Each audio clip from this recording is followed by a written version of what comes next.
useful. And before we get started, I'll introduce myself. So I'm Erica Jarrett, and I am the Community Navigator, but also the Education Intervention Advisor for Walsall. So a part of the West Midlands Violence Reduction Unit. So today I'm just going to go for over a brief presentation of exactly who we are, what we do, where we sit in youth violence, and then I'll talk you through some of the offers that have been available in Walsall over the past year, which are coming to an end now as it's the due to end of the financial year, but I'll explain that a bit more as we get there. So welcome everyone. And this is being delivered in line with County Lines Awareness Week. So briefly to start, here's a quick definition of violence. So the intentional use of physical power, threatened or actual, against oneself, another person, or against a group or a community that either results in or has a high likelihood of resulting in injury, death, psychological harm, maldevelopment or deprivation. And that was taken from the World Health Organization in 2002. So hopefully sets the context of youth violence or violence as a whole. So a bit of background about the Violence Reduction Unit. In March 2019, the Home Secretary announced 100 million for National Serious Violence Fund to tackle serious violence. As we know, it's been on the increase for some years now. 63.4 million was allocated to police to surge activity, including increased police patrols in 18 areas across the country, worst being affected by serious violence. 1.6 million was allocated to improving data to support planning and operations around serious violence, and 35 million was invested in establishing 18 violence reduction units aimed at building capacity to tackle the root causes of violence. And finally, the West Midlands Violence Reduction Unit received 3.37 million in 2020 to 2021. 51% of this budget was spent on commissioned interventions, and the remainder was spent across core staffing and infrastructure costs, also some evaluation and operational costs. So we are... Sorry to interject there, Erica. Are you able to move your slides on? Because they look really detailed, your slides, but we're still on the first one, so it'd be good to read it as you go. Sorry, I've never done this. Is that showing now? Yeah, so because I think you're talking through them, but I could only see the first one. Thank you. I'm just going to keep it off present mode and ensure that the slide I'm on is the one I'm talking about. Yeah, thank you. That's great. Perfect. Thanks for letting me know. So yeah, that's a bit of an overview really. We're Home Office funded, so we have to be accountable to all the partners around the table, so we try and be completely transparent in everything we do. So knife crime has doubled since 2012 in the West Midlands, and gun crime has risen more than a third since 2012. And obviously these numbers have been heightened via the pandemic and coming out of those lockdown restrictions. So I know all services, as you probably are all aware, and feeling the kind of brunt of of the pandemic. All services are overrun. I remember a police colleague saying to me just before Christmas that New Year's Eve is the busiest night of the year for policing, and it's basically New Year's Eve every single day for them at the moment. And I know that has a knock-on effect on all other services. And we're here just to really support the amazing work that our professional partners do. So this next slide is about our main strands of work. So the Violence Reduction Unit is a partnership that aims to reduce violent crime across the West Midlands region. It benefits from expertise of partners, public health, criminal justice, sports, education, policing, academia, all working together to reduce violence. So our main strands of work are firstly to empower communities and professionals to work together, embed good practice through guidance, advice and toolkits, encourage the use of evidence to inform decisions, supporting leaders to connect around shared long-term ambition, and number 5, commissioning interventions to prevent violence. So some of the ways that we are empowering communities and professionals to work together is we have various training offers available for professionals, which includes ACEs, trauma-informed practice, and also mentors in violence prevention, which again I'll speak about as we go through the slides. In terms of empowering communities, it's more about understanding the root causes of violence and providing a counter narrative to violence. So again, I'll talk you through that as we go along. Number 2 here, embedding good practice, embedding good practice through guidance, advice and toolkits. So we have created we have an annual report from last year. We're just waiting on this year's to be finalised, which I will share with Kellyanne once it's done, who can distribute to you all. We also have a strategic needs assessment, which is completed annually. So we're just waiting for that to be signed off also. And we've also got the education toolkit available, which is available on the VRU website. All of those are available on the VRU website if anybody wants to do any further reading. We are stepping up our game. So next year, I think the strategic needs assessment aims to be a document like last year, but also our data team are working on a portal for data as well. So again, all that will be shared with Kellyanne to distribute once complete. Number 3, encouraging the use of evidence to make informed decisions. So, using these toolkits and strategic needs assessment and all of the data to really use that as an evidence base to make decisions on where support is needed and commission projects. And number 4, supporting leaders to connect around a shared long-term ambition. So as I talk you through this, you will see that we're sat on many boards across the region and in Walsall locally. So really kind of supporting leaders around that work and that longer term violence piece of work.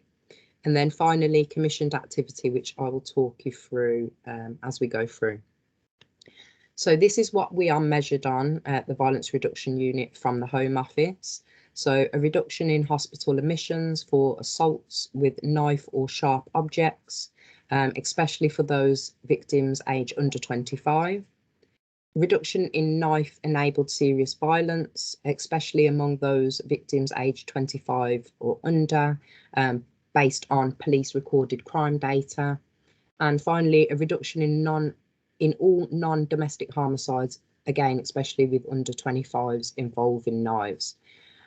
We knew that when we took on this piece of work that, it was going to be a really difficult thing to be measured against, especially during a pandemic and a lockdown. And, the kind of the spillover of that once the lockdown restrictions had been uplifted. So we knew that in order to do this long-term piece of work, that some of these measures would rise in this kind of short period in between, which I think they certainly have. So it's about, for us, I suppose, being comfortable with seeing these figures kind of stay the same or rise over the next couple of years while we continue to work on this longer term piece of work with the aim that, in 5 to 10 years time, that we can really reduce those numbers. But within doing that, the shorter pieces of commissioned work are just not going to have that effect. It is really about that longer term training and embedding everything we learn into systems. So one of the other things that we've developed is the theory of change, which again, I can share these slides with Kellyanne so she can distribute amongst you, because I know this is probably really tiny for you to be able to see. But the theory of change, its vision is cohesive and inclusive communities living safe and fulfilling lives. And the mission is prevention and reduction of violence so that people, families, communities are safe, healthy, free from harm and exploitation. And this document goes into basically how we'll achieve that. So the development of protective factors, that counter narrative, developing networks, that collaborative approach to working with partners, and then also goes over some of the kind of core principles, impacts and outcomes. I could spend all of the hour on this, if I'm really honest with you. So what I will do is ensure that you get a copy of it sent out to you. And then if anyone does have any questions, I will provide my email address and phone number towards the end of this session, so you can always follow up with me. So the VRU take a public health approach to reducing violence. By a public health approach, it means focusing on the understanding of the root causes of the problem, testing, evaluating and upscaling interventions. Taking on a public health approach means moving away from constantly reacting to violent incidents and towards preventing them before they occur. So that's why I said we might see some of those numbers rise, because as much as we are trying to find that balance and we're still supporting partners when serious incidents do occur, you know, where we want to be and where most of our work aims to be is preventing those incidents before they occur, which is a longer term piece of work. And then finally, developing stronger data and analysis and working in partnership with communities and other organisations is core to implementing the public health approach. So the best way I could describe the public health approach would be, I've normally got two examples. So the first one is the fire service. When I was growing up, I used to see the fire service out all the time, you know, actually physically putting out fires. I don't remember the last time I saw blue lights on a fire engine personally myself. It's something I've not seen for a very, very long time, and it wasn't until I was made aware of the public health approach that I realised how effective the fire service had been in delivering this. So they spent, you know, a good 10 years on that education piece of work, that preventative piece of work. So really working with homes and the community in how they can prevent fires. And as a result of that, you know, we're 10 years down the line, and it really has impact, because like I said, we don't see them go out to put out fires anywhere near as what we used to. Instead, now they are going out to homes, you know, teaching people about fire safety equipment and how to keep their home safe, and doing that preventative piece of work. The second example of the public health approach would be the pandemic. So, you know, the fact that we all had a role to play in preventing the spread of COVID. And in order to do that, we all had to socially distance, we had to wear our masks, and we, you know, had to be on lockdowns at certain points. And if it wasn't for us all playing our role in that, then you know, the spread could have potentially been much larger, and God forbid, you know, much more devastating on our communities. So hopefully that gives you an example of how effective the public health approach can be. So violence is a public health issue. Violence is preventable. The root causes can be identified and altered early. It is unequally distributed, so violence affects certain populations and groups more than others, leading to health inequalities. And it has similar risk factors to physical and mental health issues. And finally, violence is closely linked to trauma. So by becoming more trauma informed, we can better respond and prevent violence. And just to say that Scotland were the first violence reduction unit in the UK. I think they begun just over 10 or so years ago, and they applied this public health approach to the violence reduction unit. And as we all know, you know, Scotland have had a huge youth violence problem, particularly around sharps and knives. And I'm not saying that that's anywhere near tackled, but I know this public health approach has really been successful in Scotland. So hence why we have taken on a similar model. Scotland are in the race to becoming the first trauma-informed country, and also take on the Mentors in Violence Prevention model, which I'll talk about a bit more under the Walsall offers. So we know this model works. We know we've seen it in practice. We just need to really roll it out as much as possible across the Midlands.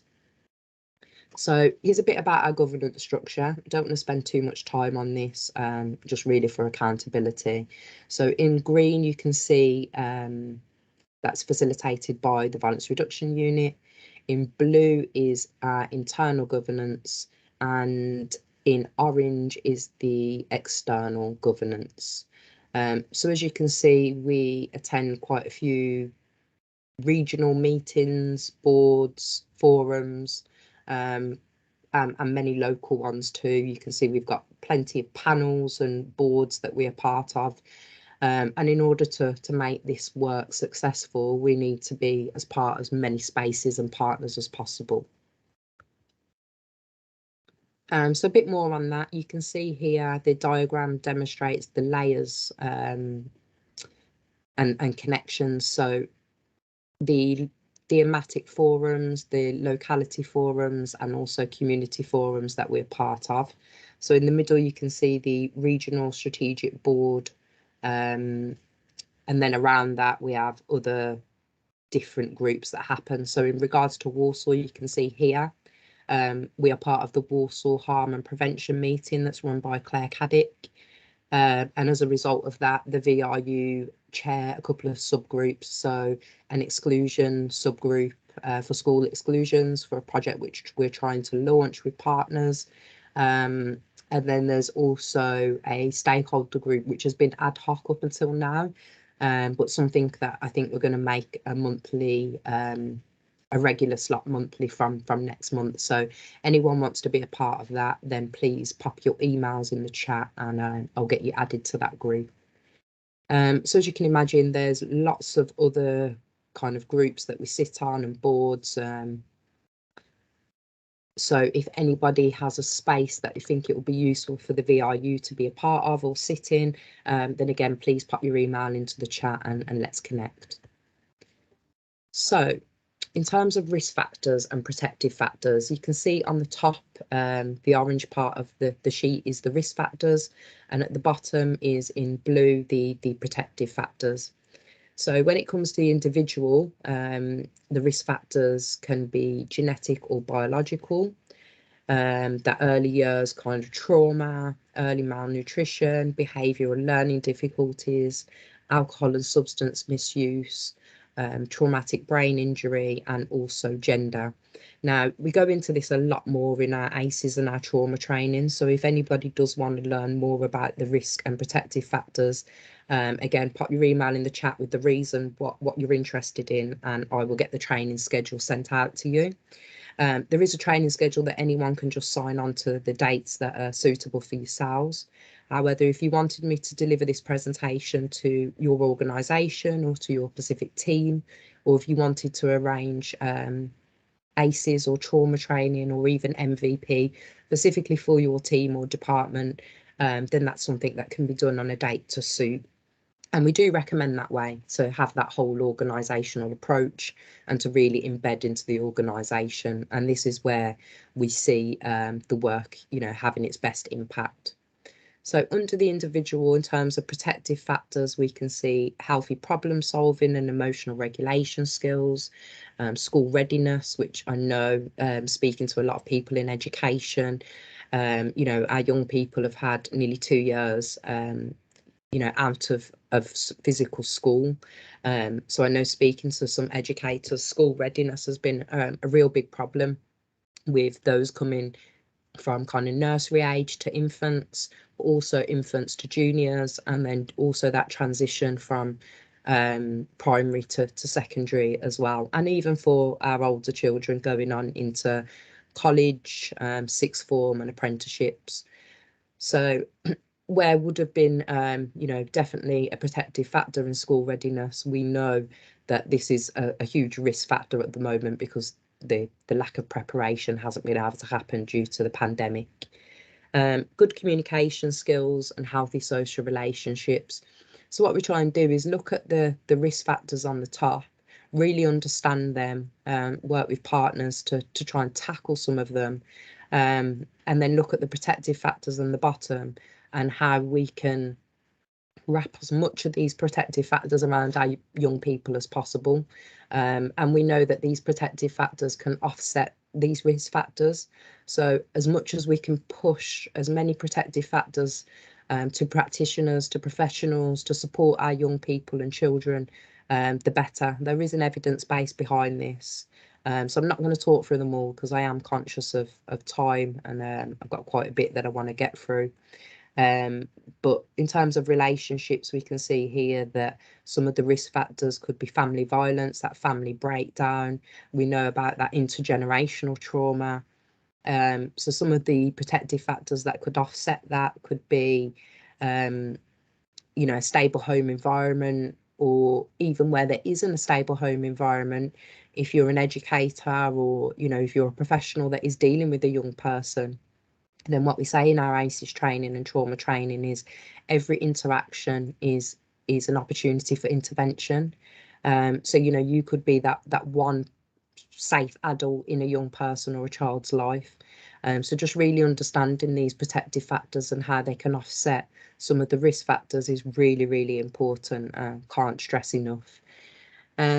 So in terms of community, we can see that unsafe or violent community is definitely a risk factor. So we know in particular areas are much higher at risk of youth violence than other localities. A lack of possibilities for recreation, and this tends to be in areas that are unsafe or plagued with violent crime.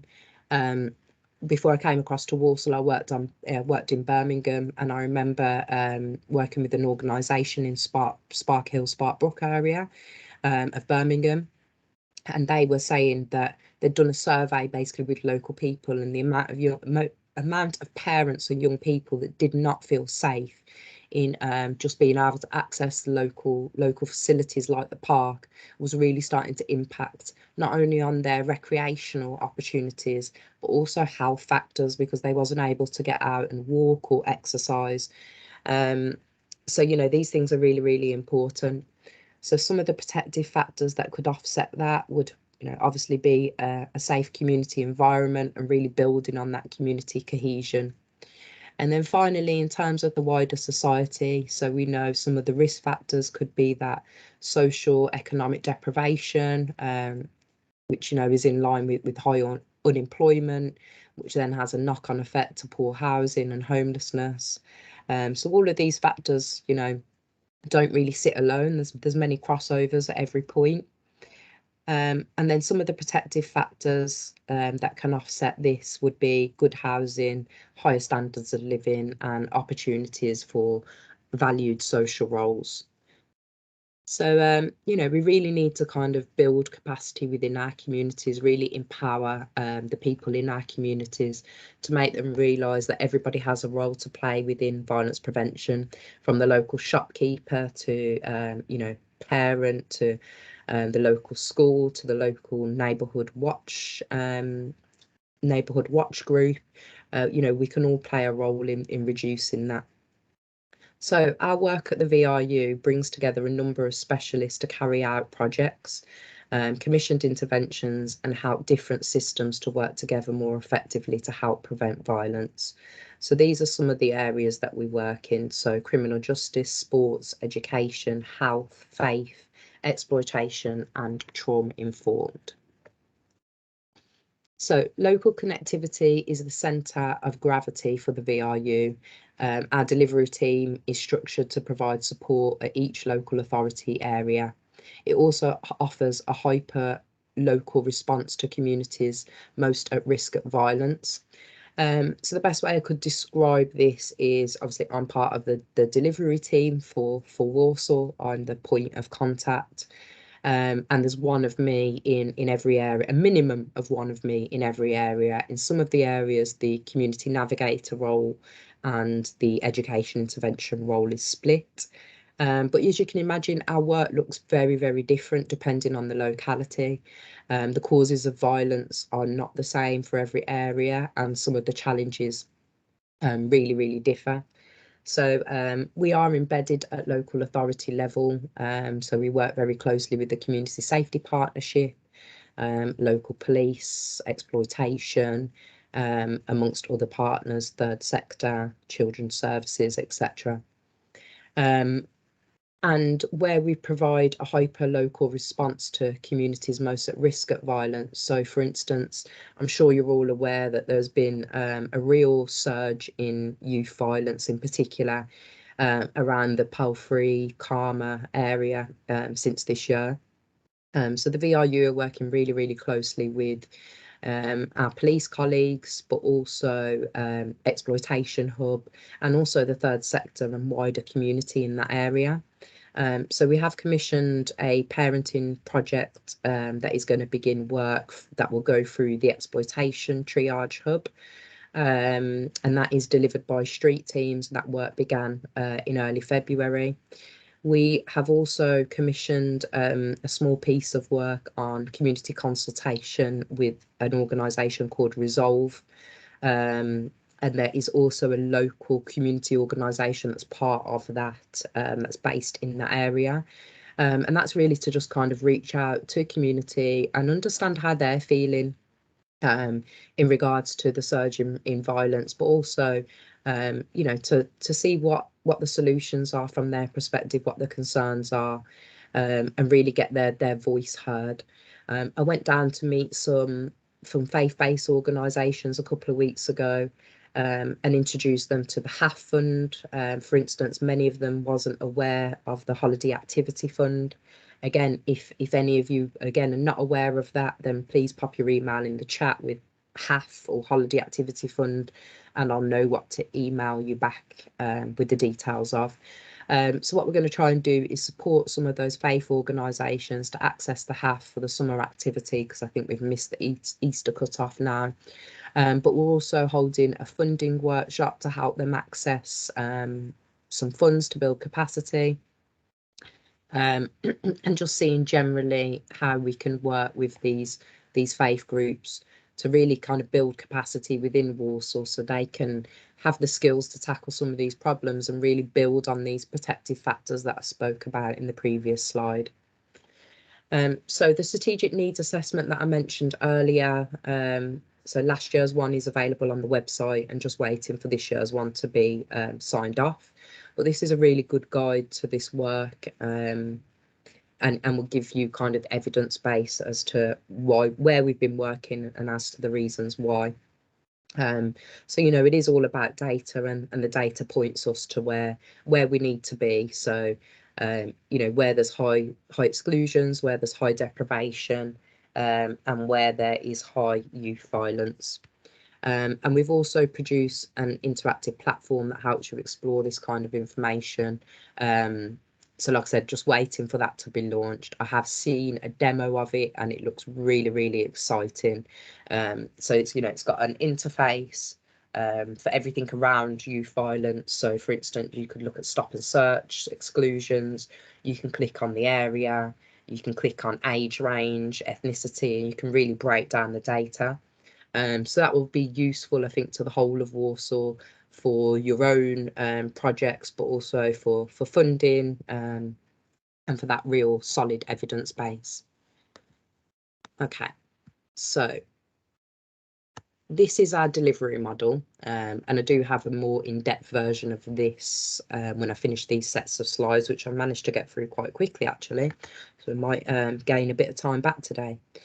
So you can see here in orange is our work we do in response. So this would be immediate support to communities in the aftermath of serious violence, and access to individual and community level interventions. So where a serious incident happens in the community, I'm normally alerted the day afterwards via email.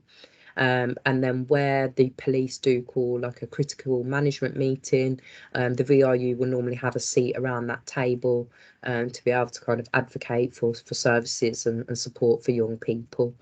So we do have a small response budget. So when I'm in those spaces, we can kind of respond quite quickly in the aftermath of serious youth violence. So, for instance, the incident that happened before Christmas in the town centre involved, I believe, an axe, quite a serious attack it was. We was able to put out detached youth workers very, very quickly into that area to provide some kind of reassurance to the young people still having to travel through the town centre to get to schools or to get home from school. So to really connect with the young people on the ground, provide some reassurance, but, you know, also safeguarding, so to be able to take any information that they gain back, you know, to feed that back into whoever might require that. And we've done quite a lot of response work this year, and particularly in Walsall, you know, for the past 3 months, 3 or 4 months in particular. So in terms of the targeted work, you can see here in the middle in green, this is intensive support to local places experiencing high levels of violence. So establishing local violence reduction networks, supporting community co-production, and coordinating primary, secondary and tertiary interventions. So a lot more of our targeted work, I suppose, has come from the strategic needs assessment, which has highlighted where we need to target in terms of localities across Walsall. So town centre, obviously St Matthew's town centre being one of those concerns, along with some other areas that off the top of my head I really can't think of. I'm sure Karma Palfrey being two of those areas in the original strategic needs assessment. So we have kind of taken a targeted approach to that work and really providing interventions there. And the universal offer, so available to everyone, is all about empowering communities to play their part in violence reduction and prevention, developing that strong counter narrative to violence, and then providing training, guidance and resources to ensure violence prevention expertise is sustained. So that was where I spoke about those universal training offers are available, and some of the commissioned interventions as well. But I have this model in another slide specifically for Walsall, so we'll talk you through that in a moment. So our commission projects, resettlement project, I believe, is run through St Giles, and that is a targeted resettlement and support service for young people aged between 18 to, aged up to 18, and then younger adults up to the age of 30. Teachable Moments hospital-based service. This isn't in Walsall, unfortunately, so I won't spend any time on that, but hopefully is something we can get increased into Walsall in the new financial year, because I think the feedback has been really, really useful in the areas that it has been placed. So when a young person has come in to hospital as a result of what looks like violent incident or knife or gun incident, then I believe Red Thread, Catch 22 were delivering on the work in the Teachable Home Moments. So they would be available at the hospital very, very quickly to, use that experience as a teachable moment and provide further support to the young person and to the victim and their family. Domestic abuse support services. Again, this hasn't been available in Walsall this financial year, and I don't actually know much about this service because in the areas I've been working with, it hasn't been available. Trauma-informed practice. So this intervention aims to change the way local authorities deliver their services in line with trauma-informed approaches. And we're big believers that the more people we can get trauma-informed, in terms of the training and practice, be practicing that trauma-informed way, the more effective the prevention work will be. The desist and transform work. Now, I have been told that has now opened up to other areas across the Black Country. I was actually doing a bit of work on this morning, so I can't confirm yet as of yet if this is available, but it's something I am working on. So again, if this is of interest, pop your email in the chat with the name of what you're interested in, and I can share this information with you once I get hold of it. And I believe that was running through Phoenix, United, and I can't remember the other provider off the top of my head, sorry. But like I said, I will get those details to you if of interest. And then finally, Mentors in Violence Prevention, also known as MVP, which is a peer-to-peer support programme that seeks to empower young people to act as peer mentors to prevent violence. So on that note, I'm going to talk a bit more about MVP. In fact, it'd be interesting to know, have we got any educators on the call or anyone that works directly with young people? Feel free to unmute yourself if you do. No, okay. If that's the case, I won't spend much time on MVP then, because it is peer-to-peer led mentoring program. So effectively what we do is we train teachers or youth services, youth providers, in mentors in violence prevention, and then they then train the young people to be peer-led mentors. But I won't waste too much time on that if you don't have a direct young person facing role. Okay, so sorry. On the old age disability side, we work on the part of our job is to work on the outreach side, and so we do come across people that have referrals, whether it be people children transitioning from school, and so they could have all different backgrounds. So that may be similar to what you're talking about, because there's lots of different things. I've personally had one of the guys that I was working with in gangs and things like that in Walsall, and there's certain parts in Walsall that he couldn't go to for threats of violence, and he could only go to the top end of Walsall. He couldn't come down to by the wharf or that there because the gangs there, they was after him. And there's lots of different things. So, like I said, we do come across that quite a bit. Yeah, it's really common with our young people, isn't it? That they can only go to certain places because of other gangs, so to speak. Mentors in Violence Prevention is a really, really good program because as much as it says violence on the tin, it looks at all of the those root causes of violence. So we've got two models, one for kind of primary age and one for secondary age. And the primary age looks at more kind of morals and virtues. So, kind of what would your stance be on this? And really gets young people to think about where they sit in terms of those smaller kind of issues. So no, sorry. One moment.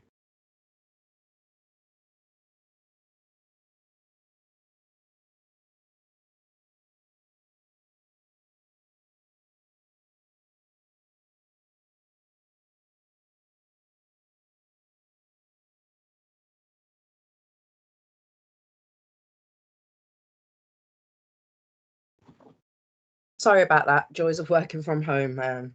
You'd think you'd be used to the door by now.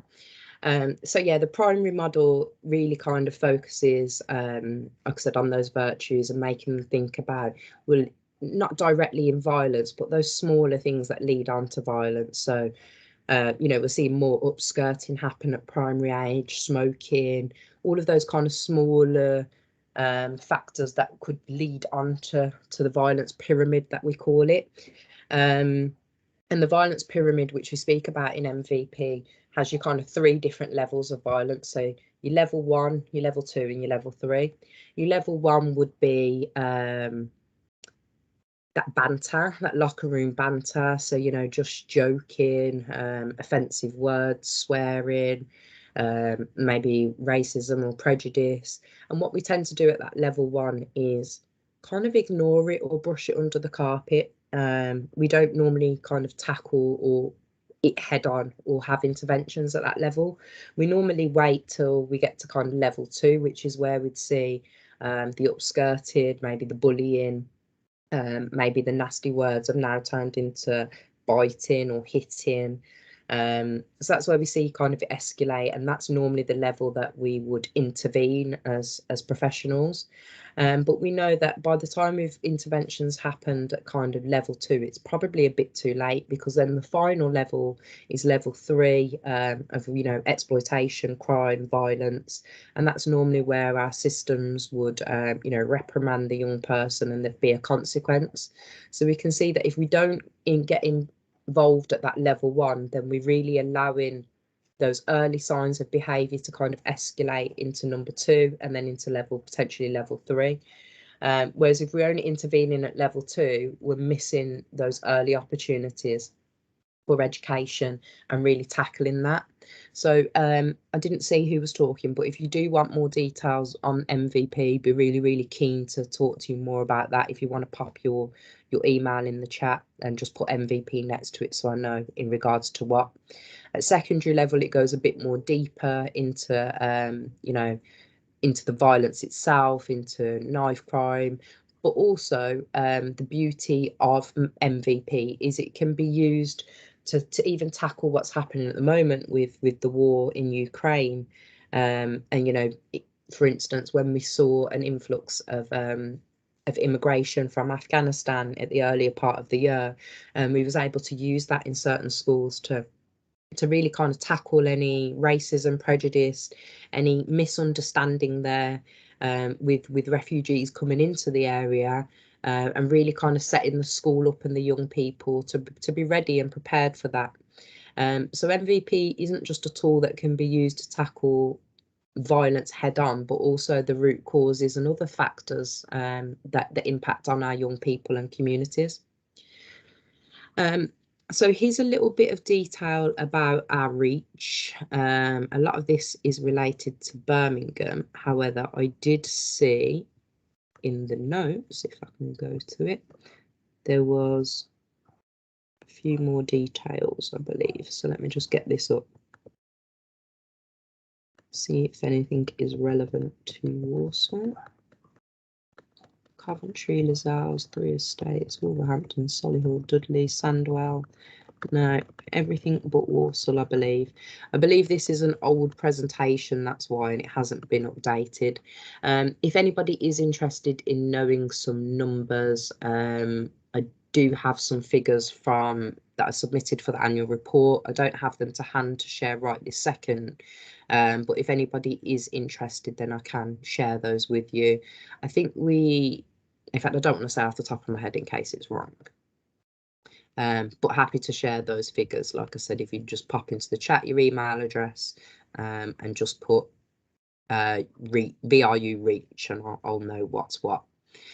So here's the general contact details. I'm going to stop sharing for a moment so I can get up my other slide, and I'm going to pop my email in the chat for anyone that wants it.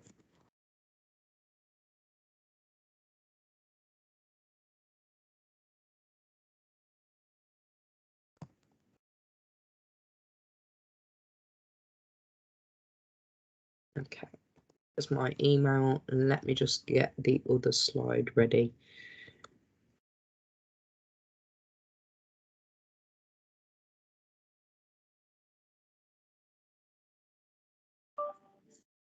Find everything, but bear with.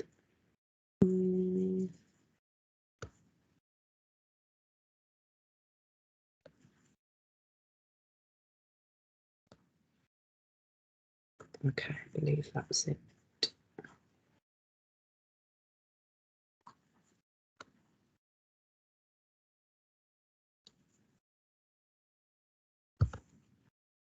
Can everyone see that? Yep. Yeah, thank you. Yep. Brilliant. So I won't repeat that one because that was part of the last one. So Walsall offer, like I said, so we are Home Office funded, which means up until now we've been funded year on year. As you're all aware, we're coming to the end of the financial year, so much of this activity, unfortunately, is going to end. Some of it has been bridged into the first quarter, and we are still waiting for allocation of our funding for the new financial year. I was told by our director that she is working on 3-year allocation of funding, so it will provide the VRU with a bit of stability and forward planning, and also allow for our partners to have a bit of forward planning as well. I mean, you can imagine it's really, really difficult to tackle the root causes of violence on year funding. So we're all really hoping that we get this allocation of the 3-year funding first of all. Secondly, we won't know what that will look like. And if I go on anything and what it looked like last year, I know that we didn't get confirmation till towards the end of April. And I don't believe we got the money until kind of way towards the end of the first quarter. So it's looking very, very likely for a similar setup. So all I ask is partners to just please bear with us while we're going through that kind of transition period. And what we'll do is, you know, we want to be completely transparent about how we're spending the money and ensure that the money's spent in the right places.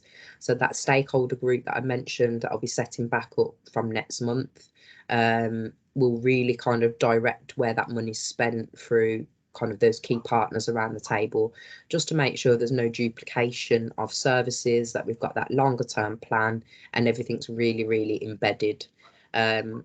Everything was done quite last minute this year in terms of funding and commission projects. I only came into Walsall, I believe, like this time last year. So we're still very new to the area and my understanding. I've learned a lot about Walsall in the past year. So hopefully I can apply my knowledge to some of the areas and spaces I believe that will need support moving into the following year. So in terms of response, I'm like, sorry, I should have said at the beginning, if anyone's got any questions, pop them in the chat or coming to an end now, so I will spare 10 minutes to answer any questions. But in terms of response, the response is bespoke to each incident, so it will just very much depend. So recently we had a incident over in Aldridge by one of the schools, and we was all able to kind of respond very, very quickly. I delivered MVP into that particular school. We have funded a violence specialist worker as part of the exploitation hub, so she was able to go and do some specific work around violence with the school and some mapping activity.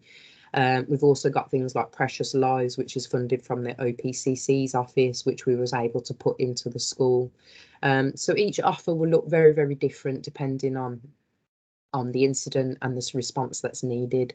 We have access to therapeutic work through Believe to Achieve, and also the family support. We also have access to psychology services through Phoenix, diversionary activities. So we do have a sports strand within the VRU, and we did commission some activity. In fact, I'll get there, sorry. So diversionary activities, which mainly looks like sports with people like Inspire You, you know, working with detached youth workers like Youth Connect. Those are just some examples. In terms of the targeted work, so this is the work the VRU have commissioned. We commissioned specialist mentors from Base 25. They are originally a Wolverhampton-based mentoring organisation that have been working in the Walsall area for some time. So it was already integrated into the schools. Many of the referrals have come through the schools, but you know, anyone can put a referral into that service. So if you would like the referral form, then just pop in the chat your email and Base 25 and I'll know what to get back to you about. We've also had limited access to lived experience mentors, and that was through James over at Bluecoat. So Bluecoat hired an experienced. Sorry? Oh, someone talking? Oh, good. Okay, because I've been trying to get hold of someone. Oh, okay. I'm just going to pop you on mute. Somebody thought he was talking to me. Okay, so the lived experience mentor, like I said, was employed through Bluecoat, and he's been working at Bluecoat, I think, for a year. I think he used to previously attend that school.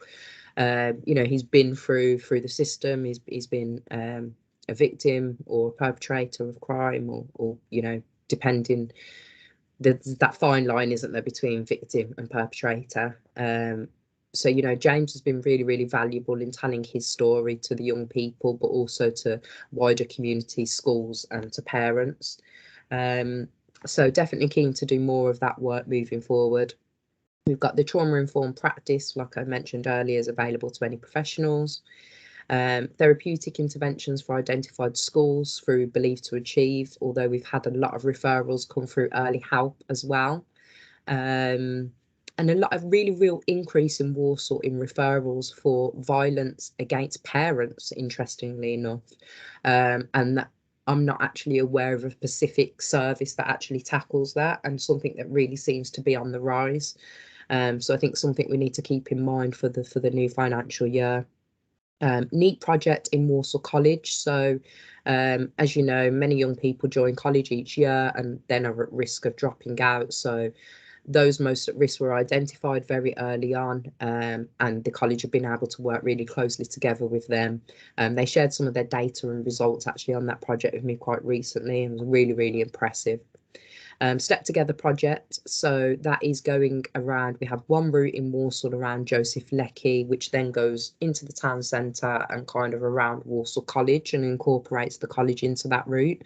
And Step Together, for those that don't know, is about having designated chaperones, so effectively detached youth workers on the route to school in the morning, and particularly after school between 3 and 6 p.m, where we know youth violence is really on the rise between those hours.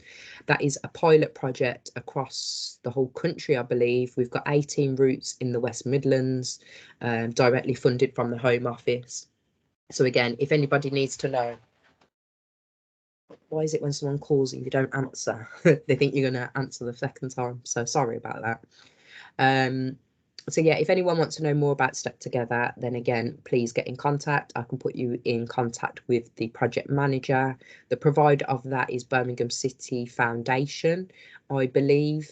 Ideally, we would have wanted it to be a more local provider, but given the large size of the tender and how quickly it was needed to put in place, unfortunately, no local providers actually went forward for that. And then we've got the St Giles County Line Support Service and the Rescue and Response Service, which I briefly spoke about earlier. So again, I can share referral details of that.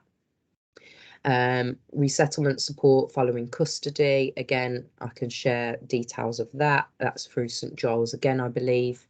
And then finally, Heal Hub, which is CBT, so cognitive behavioural therapy, online for any young people that are at risk of exclusion, violence, or just generally struggling.